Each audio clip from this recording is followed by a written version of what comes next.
I knew something was off the moment David's hand lingered too long on the waitress's lower back. Most people wouldn't have caught it, just a brief touch as he squeezed past her to return to our table. But I've learned to spot the subtle signs, the way his fingers curved possessively, how his eyes followed her retreating form for just a heartbeat too long. My best friend Clara beamed at him from across the table, radiant in the soft lighting of her favorite restaurant. "Thank you for such a perfect birthday dinner, honey."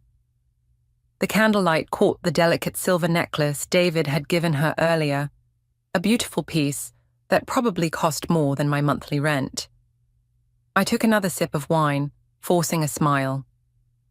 "The food is amazing, Clara, though I still say you should have let me host at my place like usual. And miss out on David's surprise." Clara reached for her husband's hand. "He knows how much I love Bellinis. Remember when we had our first date here?" David's answering smile didn't quite reach his eyes. I'd been noticing that more lately. The microscopic tells, the fractional delays in his responses. Little things that needled at my instincts, honed sharp by experience. "How could I forget?" He squeezed Clara's fingers. "Though I think Shiloh here was skeptical about us at first. Can you blame me? I'm protective of my best friend." I kept my tone light, playful, even as I catalogued the way his jaw tightened almost imperceptibly. The waitress returned with our desserts, Clara's eyes lighting up at the towering slice of tiramisu. I watched David watch the waitress, another lingering look, another ghost of a smirk. My phone buzzed, a text from Gabriella. "Still on for coffee tomorrow. Need your advice on something. Earth to Shiloh." Clara's laugh pulled me back. "You're a million miles away tonight." "Sorry, work stuff." I tucked my phone away. You know how it gets this time of year. "All you do is work. When are you going to let me set you up with someone? David's friend Marcus is single now." "Clara," I shot her a warning look. "We've talked about this. I just want you to be happy. Not everyone is like—" "Don't." The word came out sharper than I intended. 5 years later, and Jason's betrayal still had teeth. David cleared his throat. "More wine, ladies?" He signaled the waitress before either of us could answer. I watched him charm her, watched the practiced ease of his flirtation, subtle enough to seem innocent, professional enough to pass as politeness, but I recognized the dance, had seen it before, had been burned by it before. Clara was telling me about her plans to redo their guest room, her face animated with excitement. I nodded along, trying to focus on her words instead of the sick feeling in my stomach. The way David's wedding ring caught the light as he handed the waitress his credit card, the too familiar curve of his smile. "We should do this more often," Clara said as we gathered our things. "I miss our regular dinners. Work's been crazy." I hugged her tight, breathing in her familiar vanilla perfume. "But yes, let's plan something soon." David's arm slid around Clara's waist. "Thanks for coming out tonight, Shiloh. Always good to see you." I met his gaze steadily. Wouldn't miss it. Outside, the autumn air was crisp with approaching winter. I watched them walk to their car, Clara tucked against David's side, her laughter floating back to me. They looked perfect together. They always had. My phone buzzed again at 2 a.m. Clara's name lit up my screen. Her voice was raw, broken. "Shiloh, I need you. Please. I think David is—" The rest dissolved into sobs. But I already knew. I'd seen it coming, had been watching the signs stack up like dominoes waiting to fall. I was already pulling on shoes, grabbing my keys. "I'm on my way. Just breathe, honey. I'm coming." The line went dead. I stood in my dark apartment, keys digging into my palm. The sick feeling from dinner had crystallized into something harder, colder. Because now I had a choice to make. I could be the supportive friend, help Clara pick up the pieces, or I could be something else entirely. David's smirk flashed in my memory. The waitress, the wedding ring, Clara's broken voice. My fingers brushed the recorder in my purse, the one I'd started carrying to meetings months ago, the one that had been running all through dinner.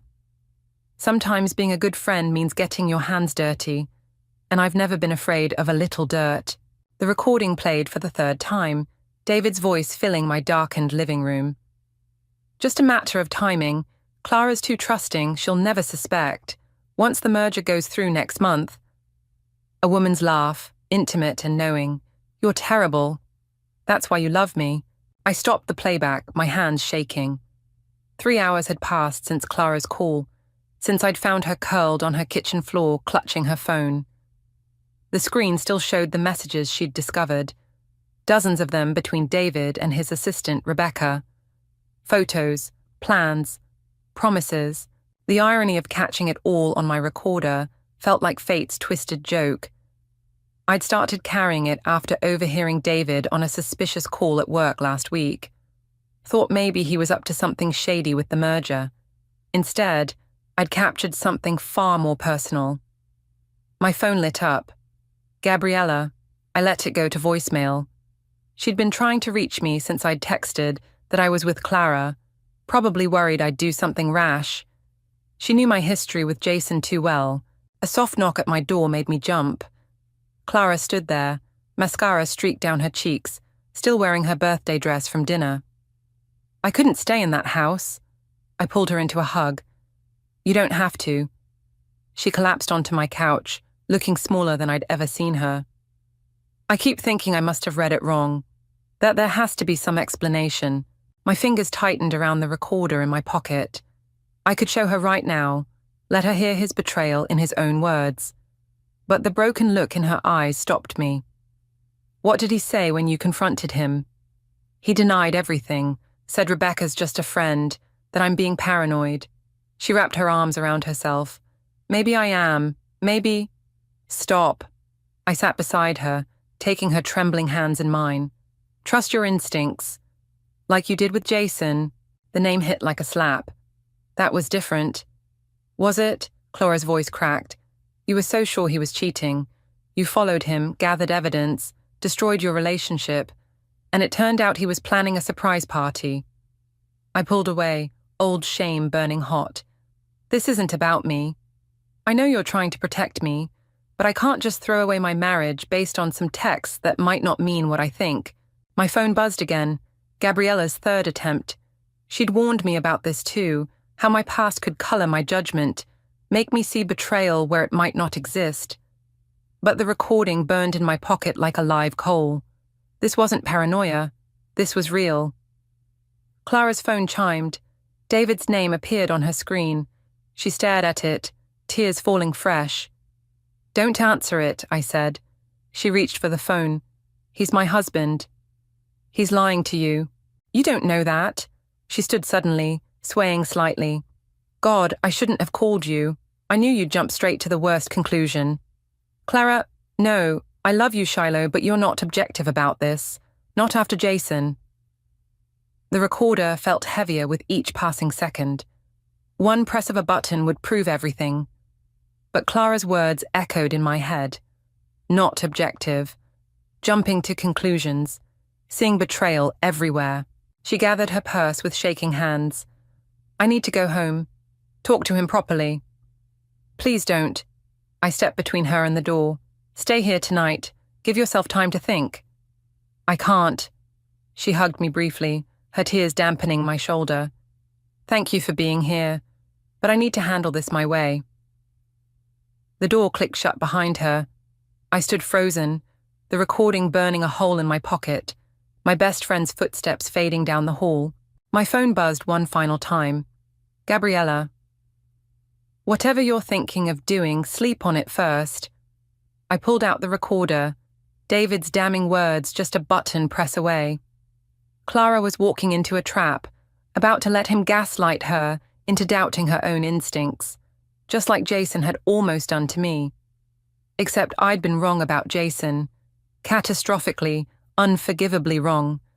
But this time was different. This time I had proof. I plugged the recorder into my laptop, fingers hovering over the keyboard. One email could blow everything wide open. Send the recording to Clara, to their families, to the board of directors David was trying to deceive. The cursor blinked, waiting for my decision. Protection or destruction. Truth or trust.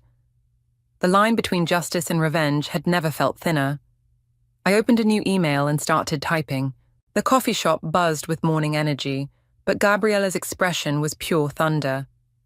"Tell me you didn't send that email." I stirred my untouched latte. I had to do something. Creating an anonymous account to send David's boss evidence of an affair. She leaned forward. "That's not something, Shiloh, that's revenge. It's justice." The words sounded hollow even to me. I'd been up all night after hitting send, alternating between fierce satisfaction and gnawing doubt. He's using the merger to hide money from Clara. She deserves to know. "And you think destroying his career is the way to tell her?" My phone lit up. Clara again. I'd been dodging her calls since she left my apartment last night. "He's destroying himself. I'm just speeding up the inevitable." "Like you did with Jason." I slammed my cup down, coffee sloshing over the rim. "Stop bringing him up, this is different." "Is it?" "Because from where I'm sitting, I'm watching my friend make the same mistake twice." The bell above the door chimed. I glanced up and froze. Jason himself walked in, 5 years older but instantly recognizable. He hadn't seen me yet. "Speak of the devil," Gabriella muttered. I slid lower in my seat, pulse racing. "I need to go." "Running away? That's new." Her sarcasm cut deep. "I can't deal with him right now." "Then deal with me. What's your endgame here? Best case scenario, David loses his job. Worst case, you lose Clara." "I'm trying to protect her." "No." Gabriella's voice softened. "You're trying to protect yourself from watching someone else get hurt the way you thought you were hurt." Jason was ordering at the counter. Any second he'd turn and see me. My hands shook as I gathered my things. "Clara called me this morning," Gabriella said. "She and David talked all night. He showed her all his emails, his phone, gave her all his passwords." The sick feeling in my stomach intensified. "He's covering his tracks. Or maybe you're seeing what you want to see." I stood abruptly, nearly knocking over my chair. Jason turned at the noise. Our eyes met across the cafe. Recognition, surprise, something else I couldn't name. "Shiloh." He took a step toward me. I fled. Outside, the morning air did nothing to cool the burning in my chest. My phone buzzed again. A text from Clara. "We need to talk, please." A reply from David's boss popped up. "Anonymous allegations require substantial evidence. Recording appears edited. Matter closed." "Shiloh, wait." Jason's voice behind me sent me walking faster, but his longer stride caught up easily. "Just give me a minute," he said. "Please." I spun to face him. "What could you possibly have to say after 5 years?" "I'm sorry." The simple words knocked the wind from me. "What happened between us, I handled it badly." "Badly?" I laughed bitterly. "I accused you of cheating and you let me believe I was crazy for weeks." "Because I was trying to keep the proposal a surprise. I never thought you'd destroy everything." My voice cracked. "Trust me, I know exactly what I did." He ran a hand through his hair, a nervous gesture I remembered too well. "That's not... I should have just told you the truth. Watching you spiral, thinking the worst, I was wrong to let it go so far." My phone buzzed again. "Clara, David showed me everything, including the email his boss got this morning. I know it was you." The world tilted sideways. All my certainty, all my righteous anger drained away, leaving only the hollow echo of the past. "I have to go." I stepped back from Jason, from the weight of old mistakes. "Shiloh." He caught my arm gently. "Don't let what happened with us poison everything else in your life. You deserve better than that." I pulled away, but his words followed me down the street. My phone kept buzzing. Clara, Gabriella, now a message from David himself. "We need to talk about what you're doing to my wife." The recording sat heavy in my bag, suddenly less damning than it had seemed last night. What if I was wrong again? What if I was seeing betrayal through the warped lens of my own past? Or what if I was right, and letting my guilt about Jason blind me to real danger? A new text lit up my screen. From Vicente, a colleague in IT. "Found something interesting in David's company emails. Call me." My finger hovered over his name. One call could change everything, confirm my suspicions, or destroy them completely. I pressed dial. Vicente's voice crackled through my phone. These emails are encrypted, but there's definitely a pattern. Large transfers, offshore accounts, all tied to the merger. I paced my office, blinds drawn against the afternoon sun. Show me. Not over the phone. Meet me at Murphy's in an hour. A knock at my door made me jump. David stood in the doorway, his usual polished smile nowhere in sight. We need to talk. I ended the call, heart hammering. I'm busy. Too busy to discuss how you're trying to destroy my marriage. He closed the door behind him. The soft click felt like a trap springing shut. I'm not the one destroying anything. I gripped the edge of my desk, grateful for its solid barrier between us. No? He pulled out his phone. Let's see. Anonymous emails to my boss. Accidentally. Forwarding Clara old photos of me with my ex. Calling our wedding venue to cancel our anniversary dinner reservation. That last one wasn't me.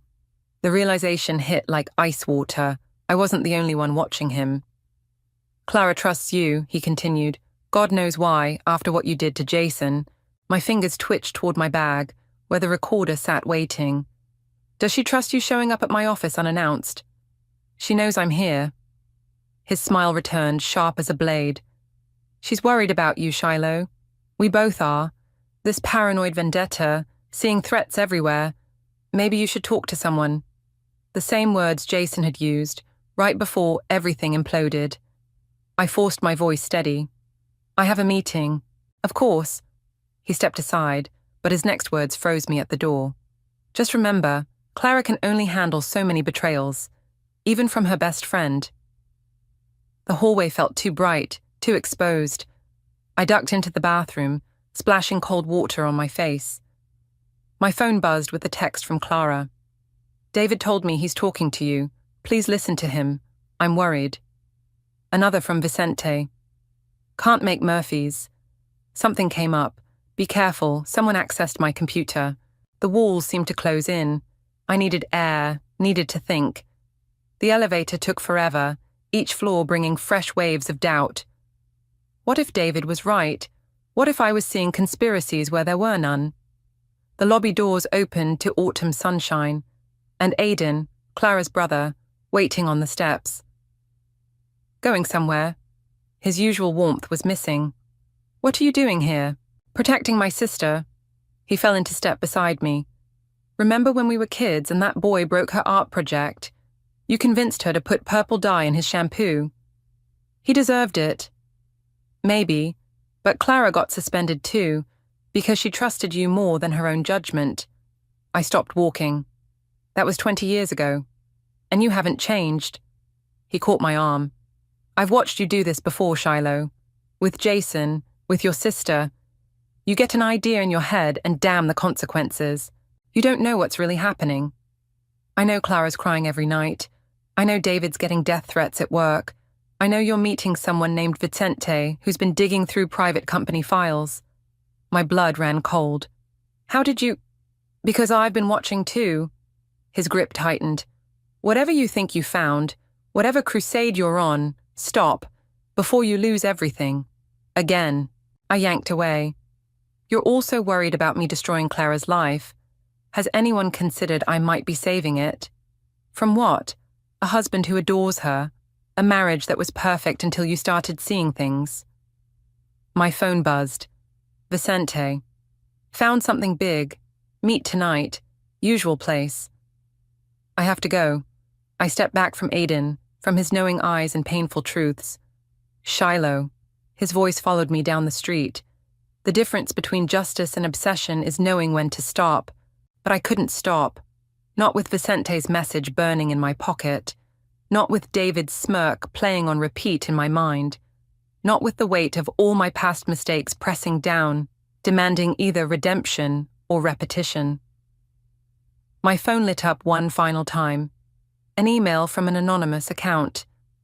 I know what David's really doing, and I can prove it. Meet me at midnight. The sender's address looked familiar.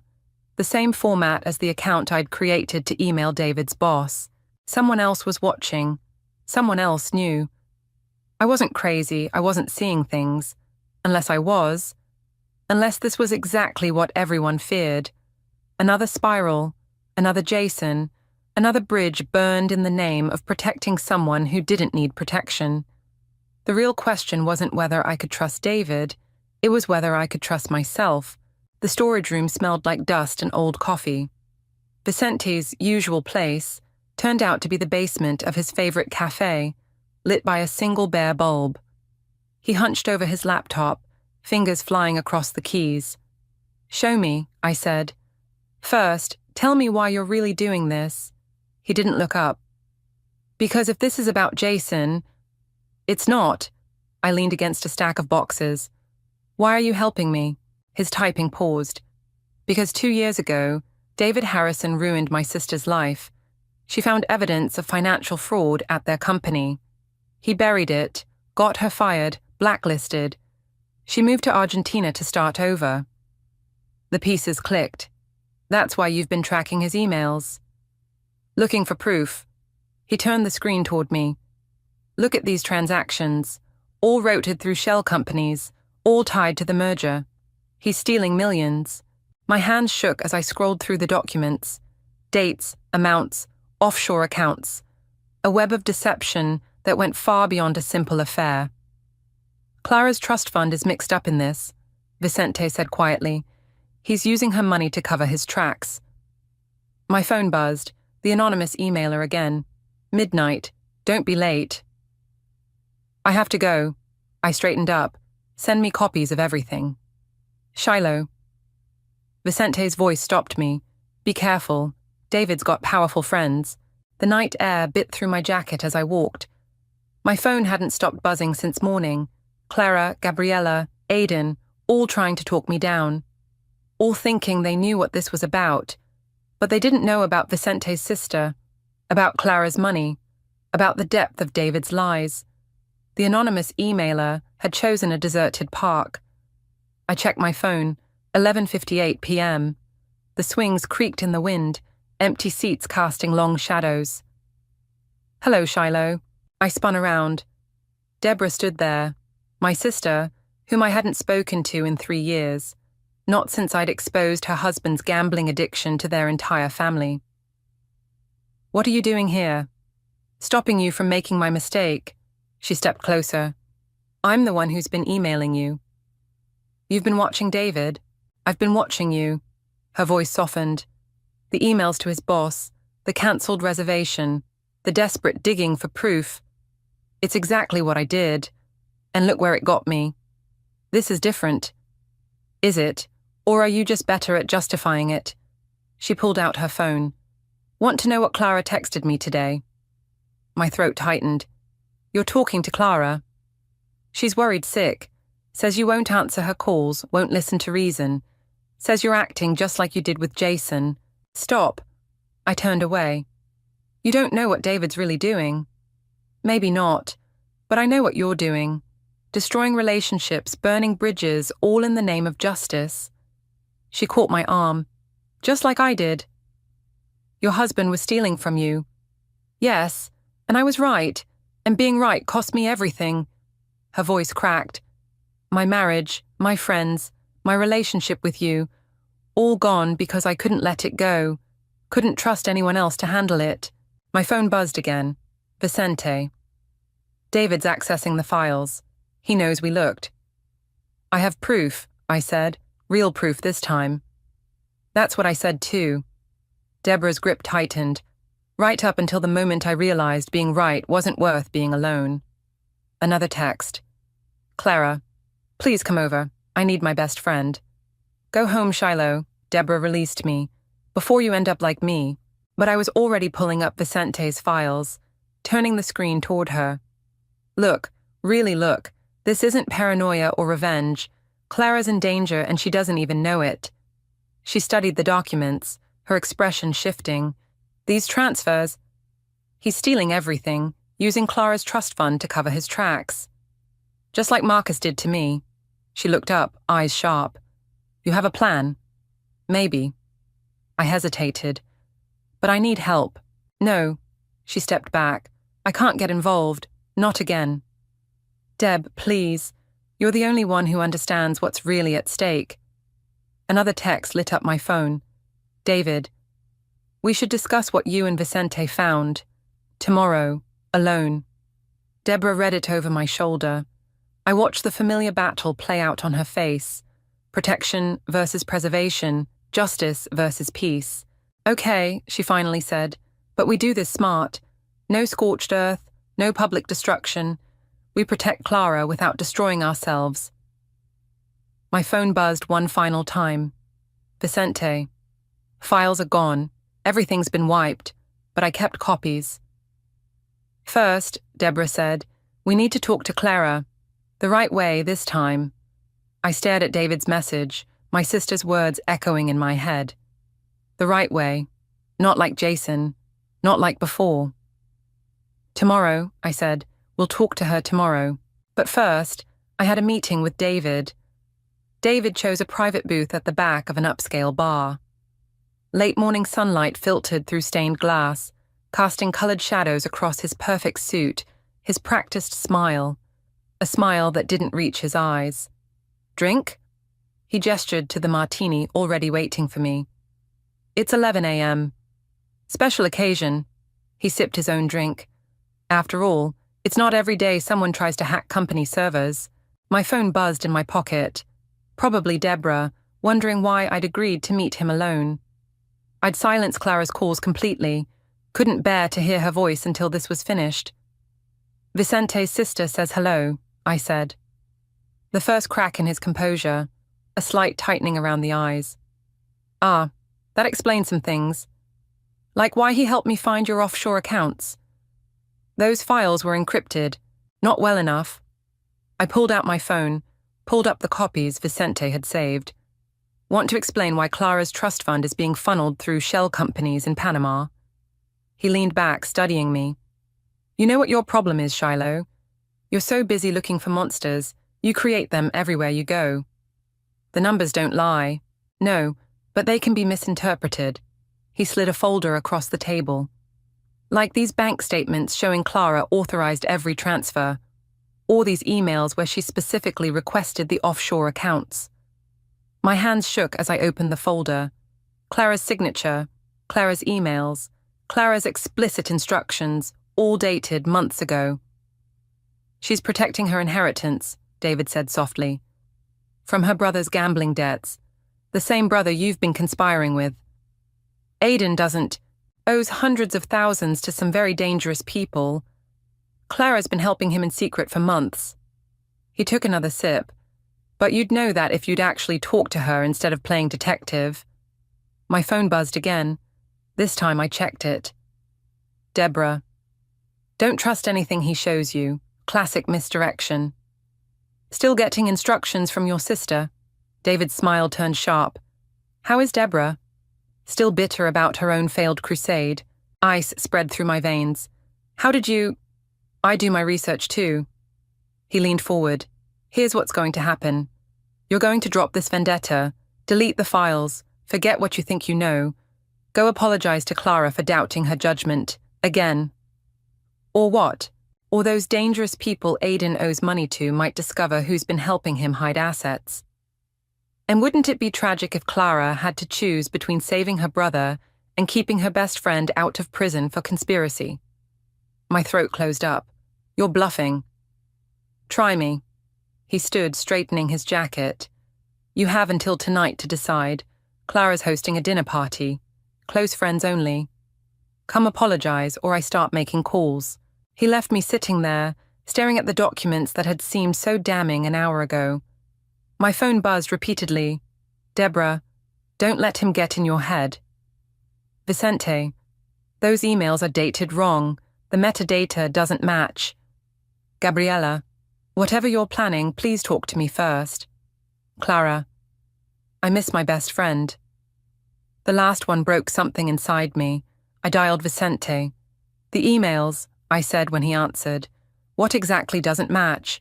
Timestamps in the metadata are from last week, but the emails are dated 6 months ago.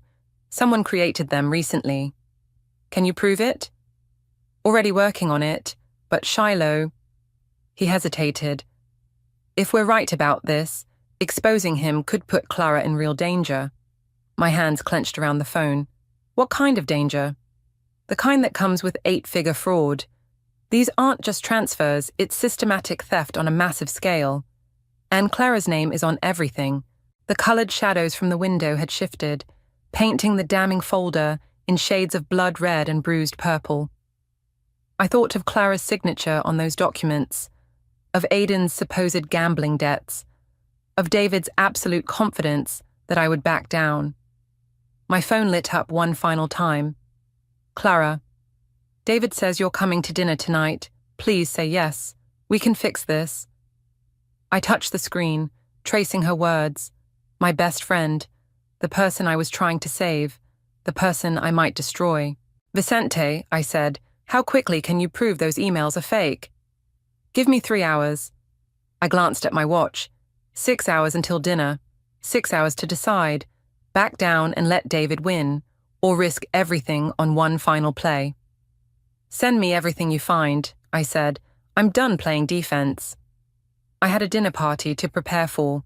Clara's dinner table gleamed with the good china, candles flickering across familiar faces.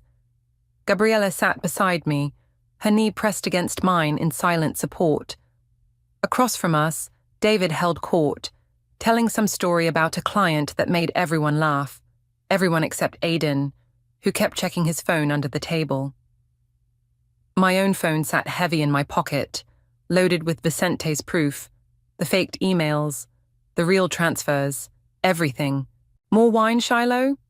David's smile hadn't changed since our morning meeting. I'm good. My hand shook slightly as I covered my glass. 6 people around this table. Only 3 knew what was really happening. Clara touched my arm. You're quiet tonight. Just tired. I forced a smile. Work's been crazy. Speaking of work, David said, how's Vicente? The table went silent. Clara's hand withdrew from my arm.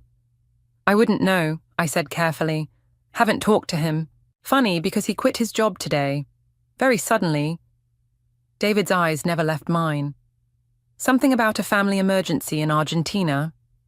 My chest tightened. Vicente wasn't answering his phone. Hadn't been since his last message. Got everything. Will send from secure location. David, Clara said softly. We agreed no work talk tonight. You're right, honey. He raised his glass. To friends and family.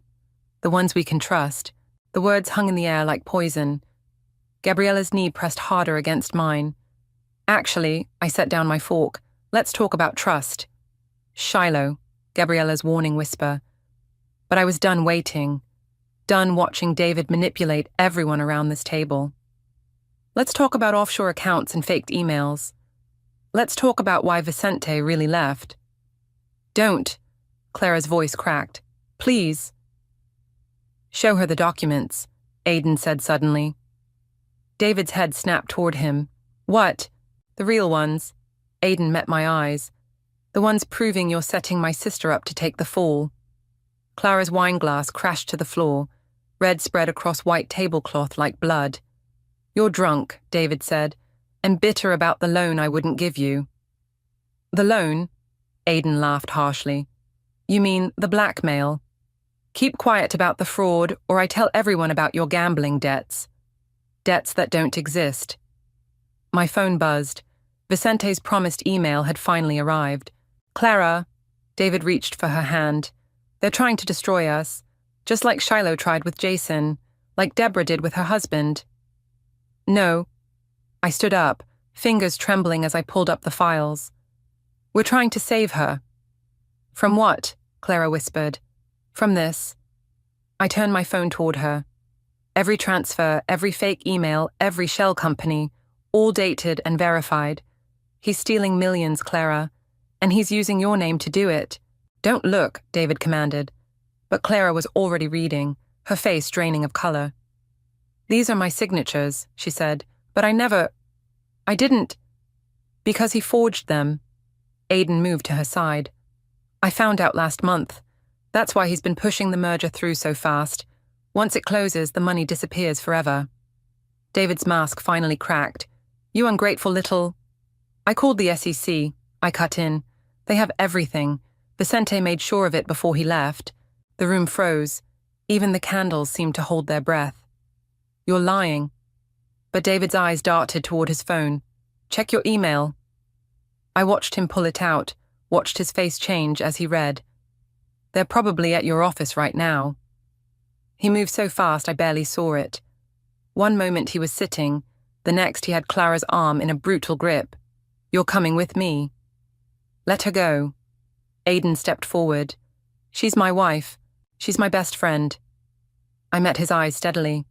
And you're not going anywhere. Blue and red lights flashed through the windows. Clara's neighbors had good timing, exactly when Gabriella said she'd call the police. David's grip tightened. Clara whimpered. It's over, I said quietly. Let her go. For one terrible moment I thought he'd hurt her, saw the calculation in his eyes, the desperate math of a cornered man. Then Clara twisted free. Her palm cracked across his face with years of betrayal behind it. The police burst in as he stumbled back. Everything dissolved into chaos. Shouting, handcuffs, Miranda rights competing with David's threats and accusations. Through it all, Clara stood silent, staring at the evidence still glowing on my phone screen, her whole world shattering in carefully documented detail. I'm sorry, I whispered. She turned to me, tears cutting through her perfect makeup.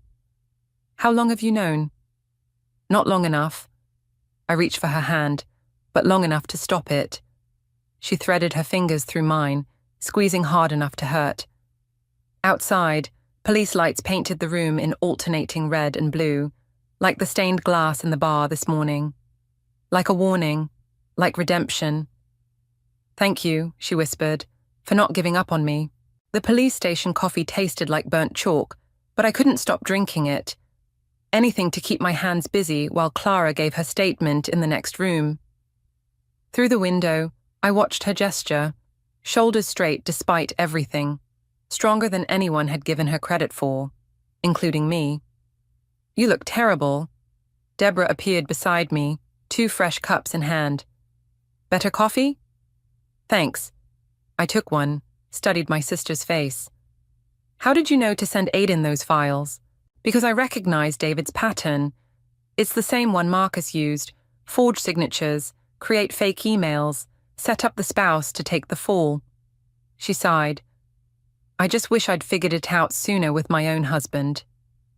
You did what you could. No. She touched my arm.